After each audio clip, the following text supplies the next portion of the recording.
اور اب بات کرتے ہیں ای چالان کی۔ کراچی میں شہریوں پر ای چالان کے نفاذ کا معاملہ اب سندھ اسمبلی تک پہنچ گیا ہے، جہاں ایم کیو ایم پاکستان نے اس نظام کے خلاف تحریک التوا جمع کروا دی ہے۔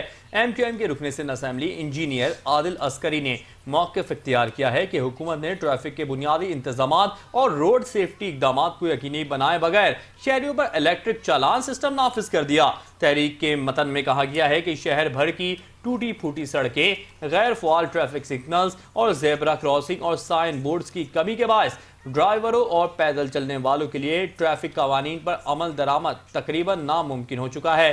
عادل عسکری نے مزید کہا کہ مافیاز اور تجاوزات نے مرکزی سڑکوں کو تنگ کر دیا ہے، جس سے ٹریفک کی روانی بری طرح متاثر ہو رہی ہے۔ ایسے حالات میں ای چالان عائد کرنا ناانصافی اور قبل از وقت اقدام ہے۔